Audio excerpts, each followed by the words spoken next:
I'm Sean Delaney, and today on the What Got You There podcast, I sit down with best-selling author Robert Fritz, whose book, The Path of Least Resistance, had just such a tremendous impact on me. As someone who grew up thinking that we need to pound our way through things, right? Like work, harder, harder, harder.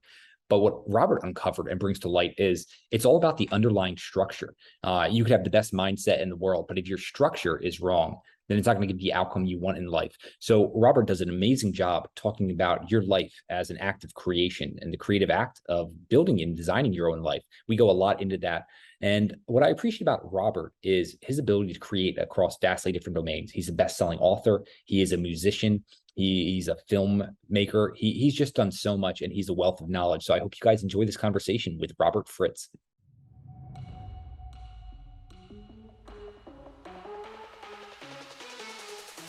What Got You There is a podcast for high achievers looking to learn from the most successful people of all time what their strategies, lessons, and routines are that made them successful. Now it's your journey, so it's time to learn what's going to get you there.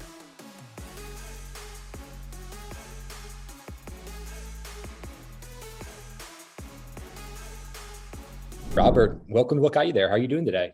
I'm doing fine. How are you? I'm doing very well. Like I mentioned a few minutes ago, I've just been looking forward to this conversation for a number of years. Your work's really impacted me. And I think it would be helpful just to understand the impact music has had on you and everything you've done moving forward. Well, I would say that everything I do in some way or other comes from music. And what is it about music that particularly had impact on other things had to do with the way music is structured. So it's the underlying structure of anything will determine its behavior, which is an insight that I came to. And that's always true in music, that the underlying structure in music leads to movement, leads to rhythm, leads to harmony and melody, of course. And I would say that what's really important to understand is that in our lives, we actually move along the path of least resistance, which is the title of 3 of my books. And by that, I do not mean the easy way out, which is the colloquial meaning of that term, but the scientific meaning, which is energy always moves along the path that it can move in. It always moves where it's easiest for it to go. So, for example, it's the riverbed that directs the water to go where it goes. And I think the 3 insights that became really important is that, number 1, the underlying structure of anything will determine its behavior. Number 2, we can change the underlying. Number 2, let me start it again. It's that energy moves along the path of least resistance, and it's the underlying structure that causes that movement. And number 3, that we can change the underlying structures that we're in. And this last principle, that we're in structures that we can change. And if we change those structures, it actually changes the patterns in our lives and in our organizations and in everything else that we do. That became the most central governing principle in the work that I've created. Do you have any idea why you were able to uncover these, or let's just say even see clearer than most people, and make the non-obvious to most obvious to you? Yeah, 6 years at a conservatory. Well, you're really learning about this stuff and in the realm of music. And we have courses called form and analysis, where you take a piece of music and you understand exactly what's going on and why the composer did this at this point and that at that point, and how things integrate and combine and so on. And it's a little bit, I suppose it could have also been an architect who discovered this, or a mathematician who discovered this. The principles are very similar, but it happened to be me. So the thing is, I'm still a composer, and I'm a filmmaker, as you probably know, and yeah. I'm still in the arts. And so those things have never left me. I've always been a working artist in that sense. But it's just that these principles, which are so inherent in the creative process, can be used in all kinds of realms in people's lives and for the benefit. Yeah, I want to dive into that in a minute around the creativity in our own lives, and our lives are a creative act. But I'm really intrigued about you as a creative. Filmmaker, involved in music, author, like you've been able to conquer a lot. And I'm just wondering for you, you mentioned the underlying principles seem to be the same. Which creative act was the hardest for you to master? Screenwriting. Why is that? Well, it's one of the most structurally, technically intricate and rigorous processes there is to really write a screenplay in which all the characters, have counterpoints and then come together at the end. For me, that was the most difficult because you're dealing with elements that every motivation, every move has impact. And so if you move here, it's got 3 or 4 different impacts later in the screenplay. So that one was, I think, the trickiest and the most difficult for me to learn. But I really kind of know how to do it now. And, but it wasn't a talent I had. It was something I had to learn. What does that look like when you're mapping out a screenplay? I'm just wondering how you navigate that amount of complexity and make it simple for yourself. Well, to really understand that, I'm going to make it really simple, even though it's not as simple as I'm going to make it. So okay. Don't be fooled by what I say. Yeah. Okay. The first thing in a screenplay is you have a protagonist and you have an opposition, and that creates a dramatic tension. So let's say, she wants to save the forest and he wants to put an oil drill right in the middle of the forest and cut down all the trees. I mean, this is really quite a silly plot, but let's say it's that absurd. And then so you've got the good one and the bad one. And in the typical world of screenplays, there's 3 acts. And in the first act, there'll be a reversal. And second, at the end, there'll be a reversal. And third, there'll be a reversal. And a reversal is where the protagonist can no longer go after what he or she wants. So each act creates its own tension resolution system. Create a tension, resolve it into the next act. Create another tension, resolve it into the next act. Create tension, resolve it into the next act. And at the end, of course, it resolves one of 2 ways, either in favor of the protagonist or against the protagonist. The protagonist gets what he or she wants or doesn't. Think about someone that Steven Spielberg is such a master at creating these tension resolution systems.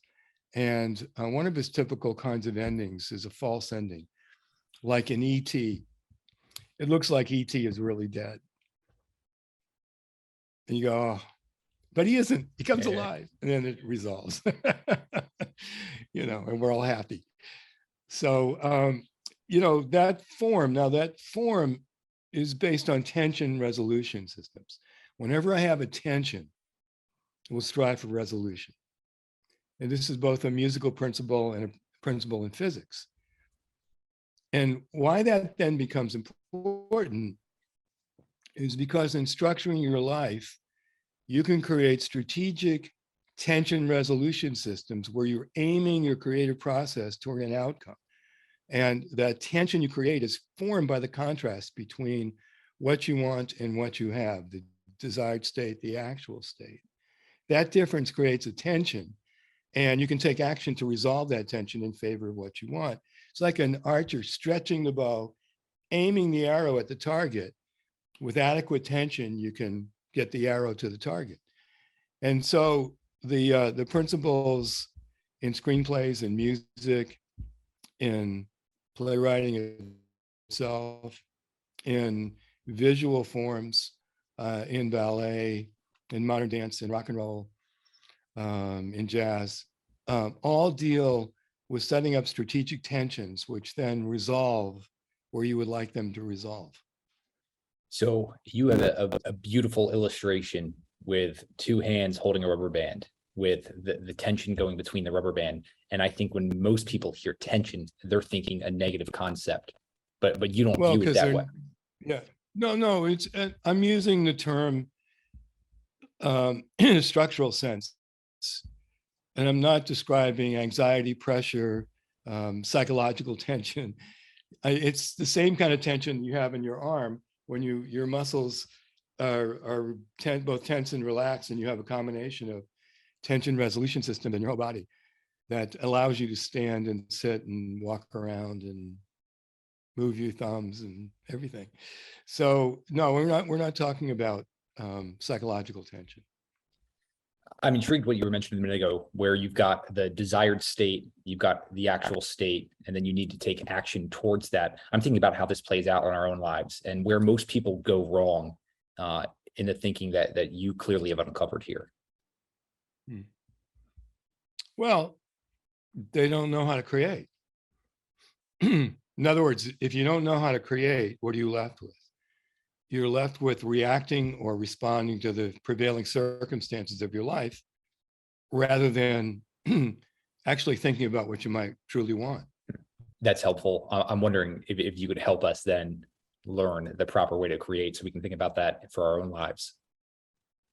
Well, I would suggest that you start simply with small things. Think about an outcome you would like to create in the next week or 2 weeks. Then very clearly and truthfully describe where you are right now in relationship to that outcome. Describe the action steps that you need to take to move from where you are to where you want to be. Then take those action steps and then create the outcome. Now, if you do that a lot, you begin to create a muscle, like a creative muscle. So there's no tricks to this. Just the same way there's no tricks to learning how to play the cello. There's technique. They aren't tricks. You can't trick yourself into being able to play the cello. Actually, you sit there and, practice. And this is the same kind of thing. Learning how to swim, learning how to drive a car, learning any skill is you do it and do it and do it and do it. And you make a lot of mistakes in the beginning, and then you learn from those mistakes, and you have successes and you learn from the successes. And then you're building first of all, the skill of creating, but then later you're beginning to think like a creator. So then you're beginning to adopt the orientation of a creator. And the orientation of a creator is not how do I react or respond to what's coming at me, but what do I want? Where am I now? And how do I move from where I am to where I want to be? And another distinction I make along these lines is the difference between problem solving and creating. Most people, because they can only respond or react to circumstances, think that their lives are problems to solve. If I solve all my problems, everything will be okay. And what we actually know is you can solve all of your problems and still not create what you want. Creating, you're taking action to have something come into being. Problem solving, you're taking action to have something go away, the problem. And they're not the same thing. When you come in to work with a business, is that one of the first things you think about? How they're reactionary versus creating? Well, one of the first things I think about is why are they in business? What are we here to do? Meaning vision? No, meaning purpose. I mean, what are you up to? What's this all about? Like, for example, I've worked with Nike, and Nike's a great company, and they're really about sports. And almost every manager I worked with at Nike was an athlete. And they really cared about sports. They see sports as a civilizing force. So when they, for example, engineer shoes, various sports shoes and so on, they're very serious about making sure that they're safe, that they promote high performance, but good health. And that's an example of a company, and there are many of them, a company that is about something. They care about something. There's something they're about. So then the question is, what's the offer? Who are the customers? What do they want? What do we want? And what is the match between what we want and what they want? And if there's a strong match, we have a basis of doing business. And in a way, that's the nature of strategic planning in its essence, is to make sure that our offer, we care about our offer, and that we're having a match between what the market wants and what we're creating. I just gave you an MBA in 25 words or less. No. Well, so this is actually what I was going to follow up with. Is you seem to be able to whittle down complexity so well. I have to. Because things are not as complex as people make them. What has allowed you to see so clearly? Right, I'm just like envious because I'll read your work, I'll listen to you, and I'm like, damn, like, well, why wasn't I able to get to that point a little sooner? Well, let me put it to you this way. Most things are not that complex, but there are things that are complex. A Bach fugue is really complex. That's complex. An organization isn't. Now, usually organizations are so poorly organized that it seems complex because you can't get anything done through all of the, in a way, the misconnection, that the fragmentation that exists. But if we, in a way, compose an organization the same way we compose a piece of music, we have major themes, we have sub-themes, we have accompaniment, we have everything's designed to fit together. And from that point of view, it then becomes a high operating system where people are reinforcing each other's work, not competing against each other. I got it. It makes sense there. We don't need to complicate it any more than that. One of the lines you have. Another way of answering, I think though, another way of really answering your question for me is I rethink everything. I don't just take it for granted what people say about things. Can you expand on that? Yeah, everybody told me when I first started working in organizations that they're so complex and you could never get anywhere with them. And I began to study what was really going on and found that the reason they were complex is that people were sort of set up to do and rewarded to do things that were contradictory. Reward this person for one job, it's going to really exacerbate conflict on this other part of the organization. And if they succeed, it's going to contradict this one. And these kinds of internal conflicts were almost like a bad musical composition where things didn't fit together. They're always fighting each other. So when I saw that there was no reason why you couldn't really align all of the various parts in an organization through what could be called the compositional process. How the parts are designed and how they fit together and reinforce each other rather than compete against each other. Okay, so a lot of organizations, when you really look at them, they have conflicts that are built in. So you reward this person for accomplishing a job, but if that person does accomplish a job, it exacerbates conflict on another part of the organization. And these kinds of conflicts exist all over the place as a kind of a fragmented structure in the organization. So I think of that as a bad composition, like a bad piece of music. And if you start to really compose the organization, you have major themes, you have secondary themes, you have accompaniment, you have development, and the parts are designed then to fit together. And so in that sense, instead of competition within the organization, the various parts are aligned and support each other that then create forward movement. And that is totally a structural element and a design element that most organizations don't happen to know about. When did you first start to see this structural and design element and the impact it has on individuals' lives, right? Like becoming the artist of your own life, essentially. Those are two different things. Organizations and the artist in your own life are not the same thing. The underlying, but having competing structures are, right? Yeah. Yes. Yeah, so But I'm interested in the underlying structures. okay. It's when I was on the phone with a friend who I hadn't talked to in about 6 months. And when I last time I saw him, he had just gotten into a new relationship. And so I said, well, how's it going with the relationship? Well, it was over. I said, well, what happened? Now I happened to have a pencil in my hand and a piece of paper. And as he told me the story, I was jotting it down. And when I looked at the elements of the story, it looked like a good structure, not a good story, but a very good structure. You know, one thing led to another, led to another. And what I then did was I abstracted the story to describe it more generically.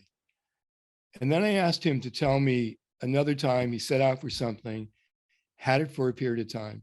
At the end, no longer had it, and it was not a good ending. And I said, but don't tell me the story.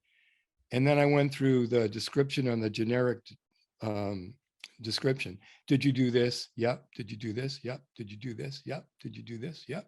So he did every one of those steps. So I tested that against 3 or 4 other stories. And then I did this pattern. It's called macrostructural patterning. I did this for everybody I knew. I was just testing this thing out. And sure enough, it turns out that people had 2 types of patterns. One was oscillating, where they'd set out for something, have it for a period of time, and then there was a reversal, where they no longer had it. And the other was advancing. So they would set out for something, accomplish it, and that accomplishment then became a platform for future creations. And of course, my question was, what causes the difference between these 2 types of patterns? And after years of working with and studying the phenomena, what I've come to is that it's the concepts that people have that really get in their way. Their belief systems, any other concepts, their theories, their speculation, their philosophies of life, philosophy generally. There's a book called Color, How to See It and Paint It by Arthur Stern. And what Arthur Stern did in the book was he took a group of his students to the shores of the Hudson River. And he pointed across the river and he said, well, what colors do you see? And the student said, well, the brick building is red and the tower is orange and the other building is white. And then he passed out what he called spot screens, which is like a card with a hole in it. And he said, now hold this card up to the background and you see. And suddenly the students all got very quiet until somebody eventually said, blue. Everything over there is blue. And now the reason it was blue is because on hazy days, we don't see the color of the objects. We see the atmosphere between us and the objects. But Stern goes on to explain that why were they seeing red and orange and white and so on? And he said that student artists don't see what's there. They see the concept of what's there. And in order to teach students how to see what's there and paint it properly, they have to rid themselves of their concepts. And this is a very similar thing that I found too. For people to really be able to master their own creative process, they really have to rid themselves of whatever their belief systems are. This is not like good beliefs and bad beliefs and positive beliefs and negative beliefs. It's all beliefs. So when we're talking about creating, what have we got? We've got end result and we have current reality. There's no point, there's no position in reality where the belief would be other than getting in the way. So if I get rid of all my concepts, what am I left with? I'm left with, here's my desired outcome, here's where I am right now. And it doesn't mean you don't have beliefs on the side, you know, leave them at the door, but they're not part of the creative process itself. And the proof of this is that the creative process is philosophically neutral. the proof of that is that masters of the creative process believed all kinds of stuff. It wasn't their belief system that made them masters. It was mastery of the creative process, independent of what they happened to believe. Did you see Lady Gaga's I Monster did. Ball? Yeah.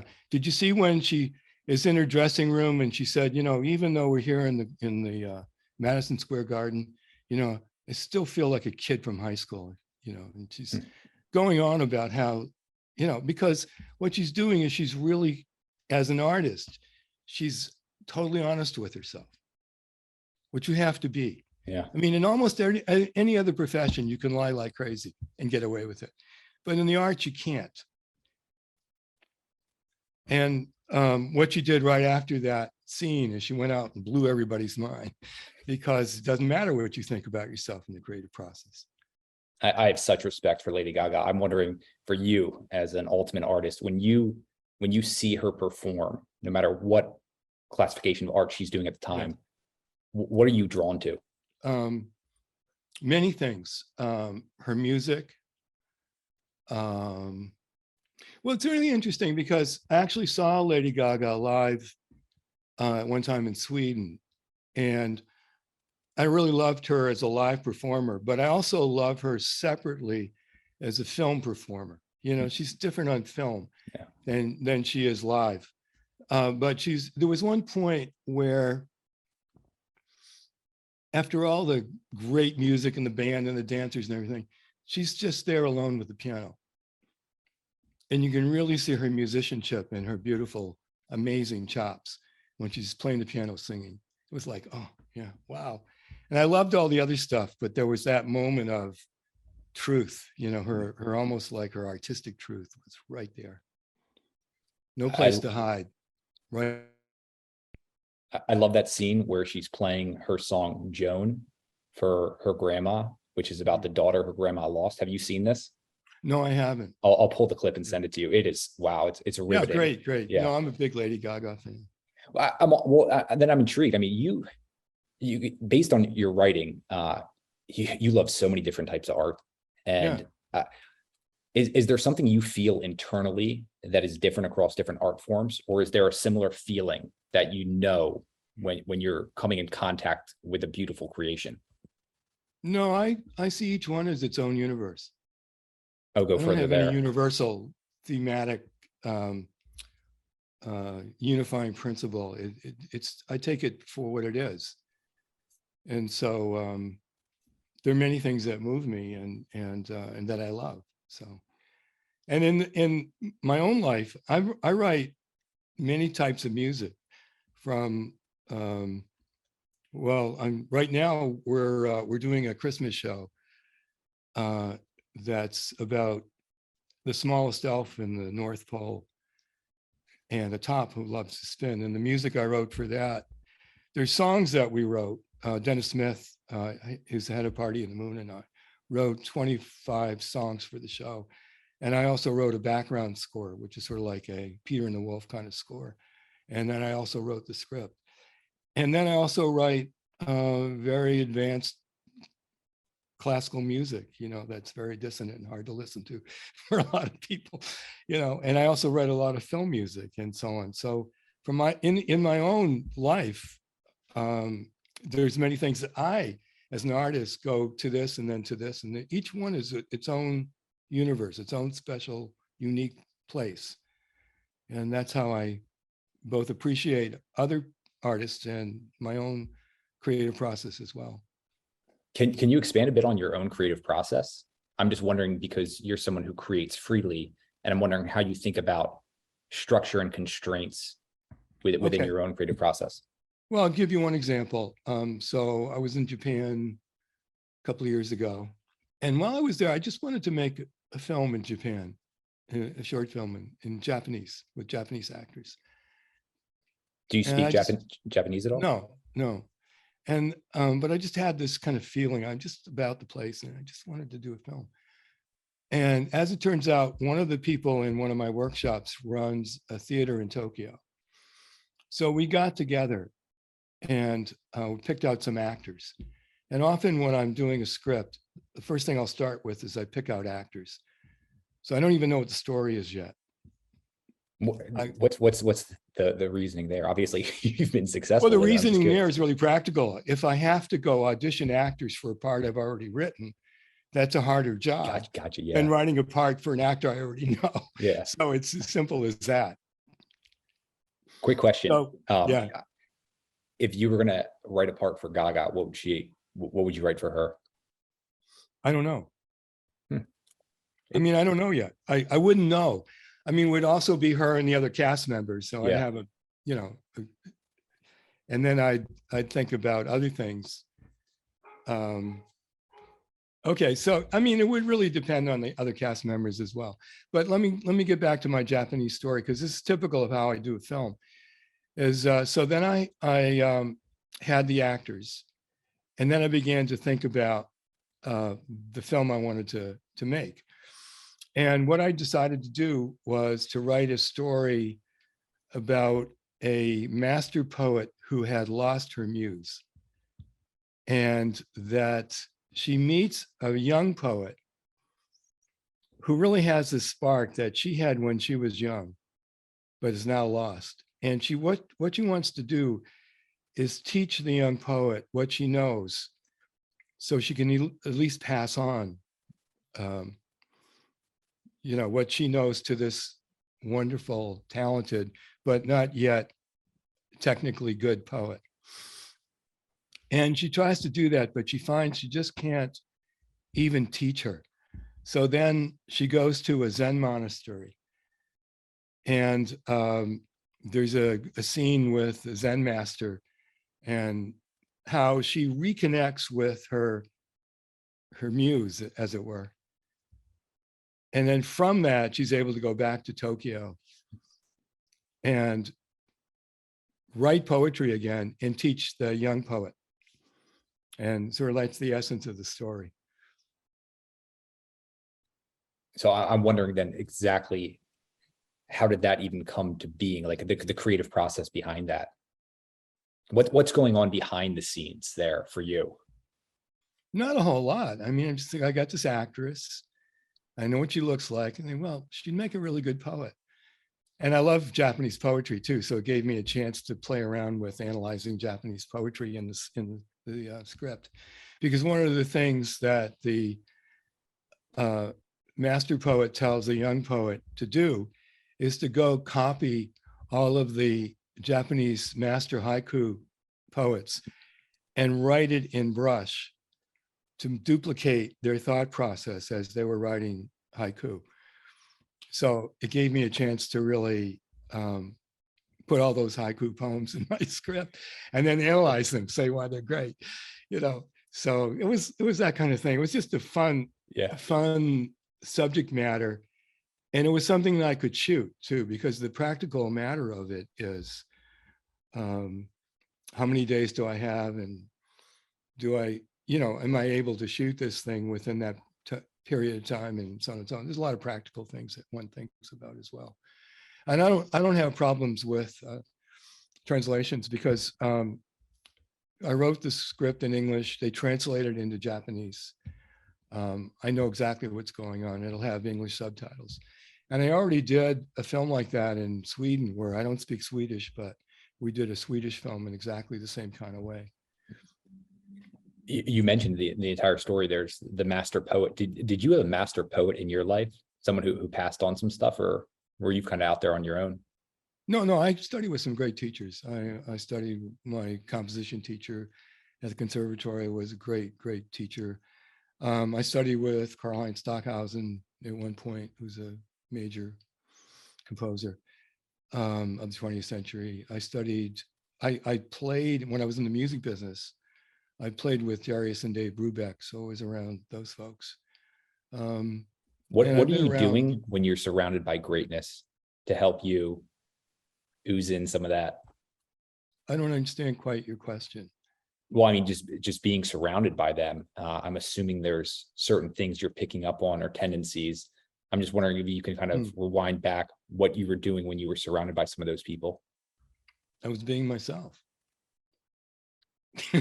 Well, I But would listen, hope I you mean, were. I was I just wondering how absorbing, you absorb some of the. but I was absorbing what they were saying, but I was actually being myself. In other words, I wasn't doing anything.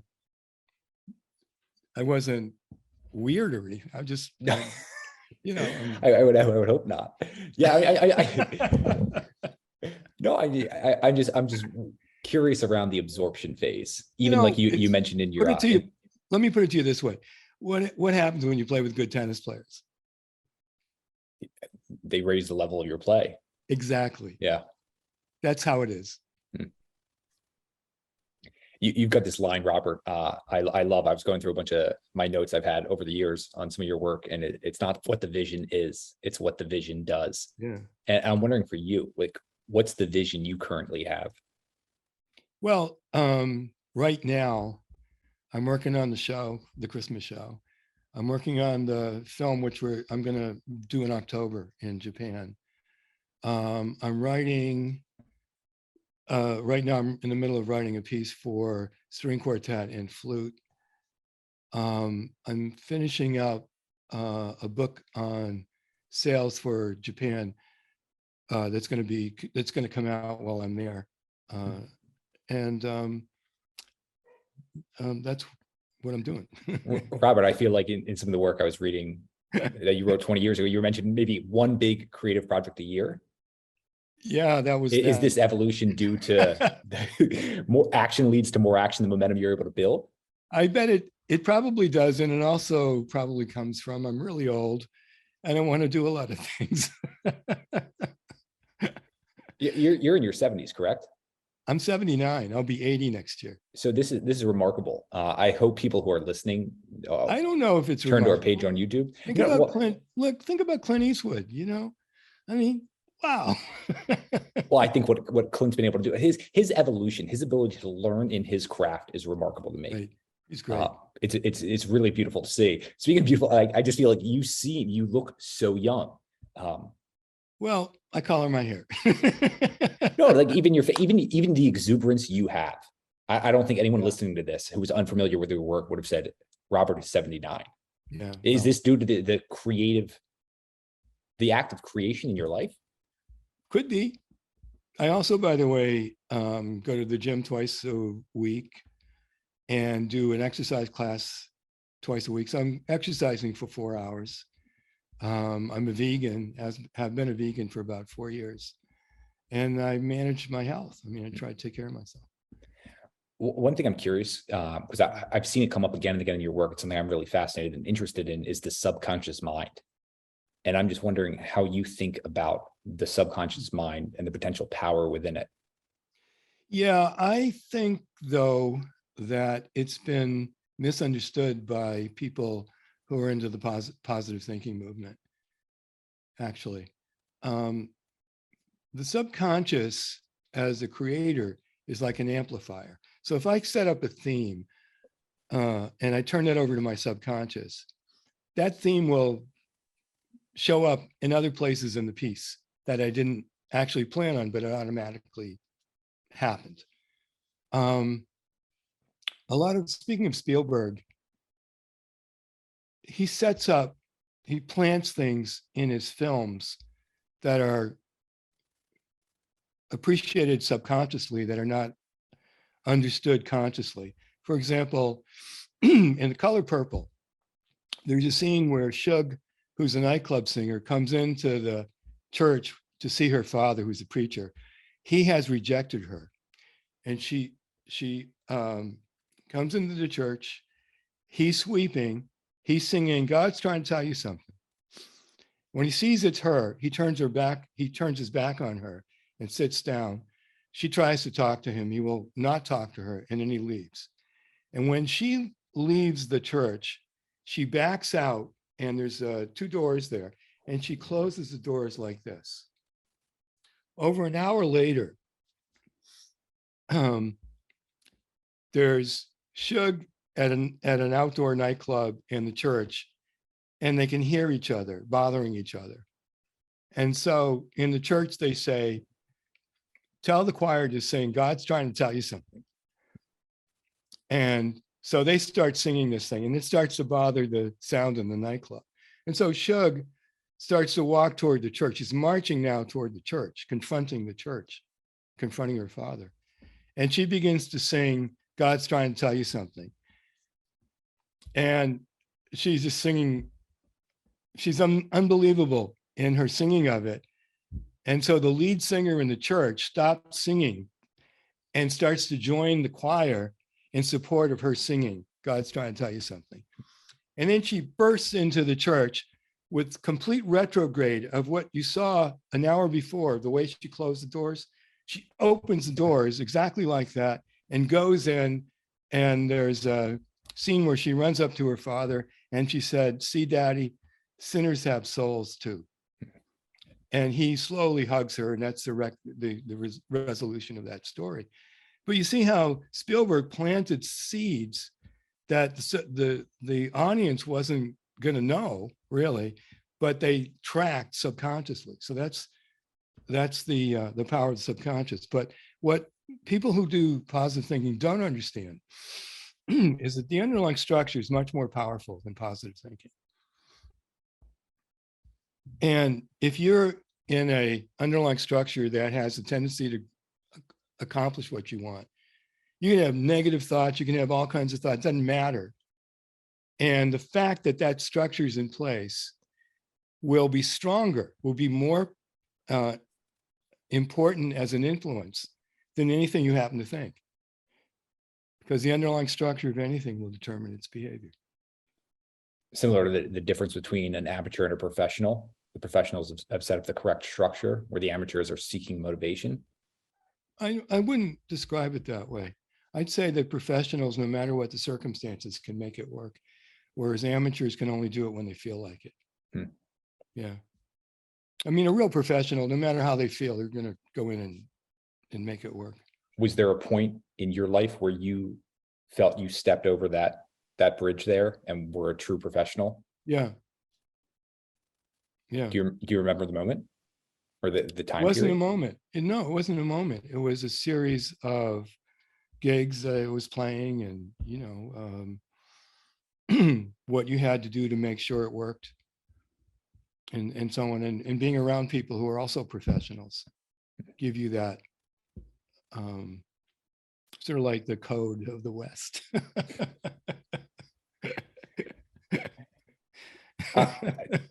I'm wondering then, I know you've hit on a few of these major principles that you've brought into life. Are there any other incredibly important lessons that you've uncovered over the years that we just haven't discussed? Yeah. Be true to yourself. Be honest. Never try to kid yourself. You don't necessarily have to be honest with everybody else in your life, but you definitely have to be honest with yourself. Just be absolutely unflinching and making sure, not only telling yourself the truth, but making a point of knowing the truth. So you're not just giving yourself an opinion or excuses, but you really know what's what. I think that's really important. And the other is, it doesn't matter what you think about yourself. It doesn't matter whether you accomplish anything or not. When someone dies, what often people think about are the little moments that they had with that person. They don't think about all the big things. They think about, when they had coffee one day, or when there was a joke that was told or something like that. And a lot of times we're so busy running around trying to do things like improve ourselves or accomplish great things that you miss the real poetry of life. And it is in these moments that we really have the kind of interaction and involvement that's so meaningful. That's beautiful. You've talked so much about the things you learned. One of the things you were talking about earlier is so many of us are influenced by those beliefs we have. What for you was really hard to unlearn? Well, I still can't spell. I'm kidding. I don't know that I really had. I do think, by the way, unlearning is really sometimes tougher than learning.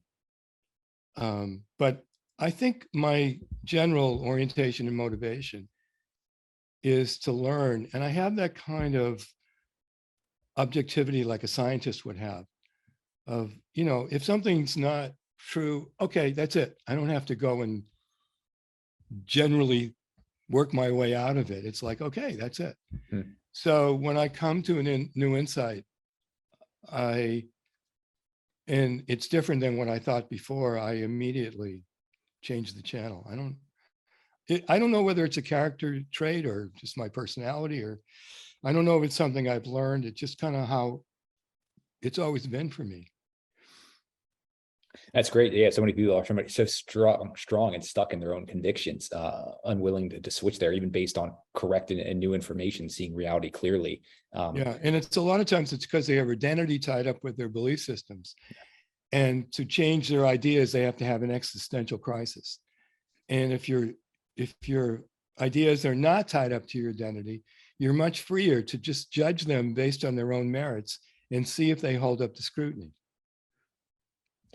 You just saying the words there, feeling freer. I'm wondering, because I hear from different creatives, they feel that internal tension in the negative sense, the way you described that it shouldn't be, when looking at desired outcome, current reality. Do you feel as a creative any of that internal tension as you're working on the art form you're currently working on? Never. I mean, maybe there's something wrong with me. No. Yeah, hey, this is your story. Yeah. I mean, goodness. No, I just feel lucky to be creating, actually. And I mean, sometimes. Where'd you go there? So where I went, I'm going to tell you. Sometimes I don't have the ability to create the vision. My vision outpaces my chops. And so in that case, that becomes then a learning situation. If I want to do this thing, what do I need to do? Like for me, I mentioned screenwriting, and that was really probably the toughest thing I needed to learn, because I did want to make films and I wanted to write them. And I made a lot of lousy films at first because I didn't know how to do it. But it was the screenwriting that I had where my vision was much higher than my ability. And one thing I often say about my writing is I have a lot of technique because I don't have a lot of talent. See, I have a lot of talent for music. I could write music all day long and not even think about it. I just can do that. Well, I mean, I also learned how to do it, but still, I mean, it's like a natural language for me. But writing wasn't. And so I really did a lot of work to try to become a better writer. I studied writing I liked, analyzed it. Why is that there? How am I getting so much out of this one sentence? How did she do that? I'm particularly thinking of Ellen Goodman, who's a columnist for the Boston Globe, whose writing was just, she'd say something and it would be the whole world in a sentence. And how did she do that? And I spent hours really analyzing her writing and other authors I like too. And then I wrote a lot and finally got a sense of how to do it. But it took me a long time. It was not a natural ability. I was sort of like Dorothy Parker said, I love having written. Sorry, you're describing some of the things you did in the early days. These things I'm fascinated because I feel like not enough people talk about them, like those infantile steps towards your greatness. Yeah. And any other, like, really just, I don't know, just you're thinking back on your trajectory, some of the things you were doing in the early days that you think probably were really helpful in you getting the reps and developing the skill? Not, I was always willing to fail. And I never took it too personally. And neither did I take success too personally. And I made a whole lot of mistakes. I mean, gosh. What does it look like when you let me tell you something. So I was doing an album recently and I needed a flute sonata for it to complete the album. And so I wrote this flute sonata and I ended up hating it. I thought, Jesus, this thing really sucks. And so what I did was I just wrote a completely different kind of flute sonata. It was almost opposite to the one I had written that I didn't like. And of course, the one I liked was a product in a way, but one I didn't like. Mm-hmm. But it was really amazing to me that I had written something that I really hated. I really hated it. And, I heard it the other day and I thought, because I hadn't taken it down from one of my sites yet. And I said, God, I got to rid of this thing should never exist. I got to get rid of this thing. So even now I'm capable of creating a clinker. Being able to analyze all the different art forms, I assume you're probably even going to get frustrated with the question around if you could look at one that just brings. I love how you describe the art creates its own universe. I think that's beautiful. I'm wondering for you, is there something that you've done that you feel was the most beautiful universe that you'd like to go to? Many things, though. I can't it's like, which child do you love best? No, I know they're all question. luckily I've only got two, so it's easier to make that decision. But no, yeah, I'm just curious what. No, what's really interesting is sometimes there's certain, like especially in my music, there's certain things I would like to hear at certain points, and I absolutely do not want to hear them at other points. And it just depends on the mood I'm in or something like that, because after you create something, you then become audience for it. So as audience, it's not about me having written it. It's about, do I like this thing, this piece? There's some of my films that I really like a lot, and some of them I like every now and then. I'll make sure we're gonna. But then but that's true of me with other composers generally. I mean, sometimes, no matter what, I could listen to Bach, but sometimes I'd rather listen to Beethoven or Stravinsky or someone else. It's just or the Beatles or the Rolling Stones or Lady Gaga. Mentioning all these names that have, let's call it, touched greatness. Is there anyone, if you could do this, right, like long form conversation, sit down with, just ask away, who would you love to do that with? They could Orson be alive. Welles. Orson Welles? Yeah. The early talent and genius. Why him? I don't know. He's just so great. He's so interesting. Well, it's funny you bring up Eastwood earlier, because Eastwood I almost feel like developed where Orson peaked so early. Yeah, I mean, he had his foibles. He had his bad patterns, but he was also a true genius and an interesting guy. What are you going to ask him? He would be the most fun, and it wouldn't be to learn anything. It would be to hang out with him. I mean, gee, if you get to hang out with Orson Welles, yeah, wow. There's another one too. Is I think John Cassavetes, who I absolutely love. What do you love about John? I love his films. I mean, they're the most original. I mean, have you seen John Cassavetes films? I can't say I have. You're in for a treat. Okay. You really are. You're in for a treat. They're brilliant. And they're you can't believe that someone made a film like that. Look at Opening Night or Death of a Bookie, or these are great films. And he was almost one of the major pioneers in the indie film movement. Yeah, he's just great genius. Looks like I've got a little bit of homework to do, but Robert, though. This is homework that you get to enjoy. Oh yeah, believe me, I'm excited about this. But as you mentioned, you have a lot of different projects going on.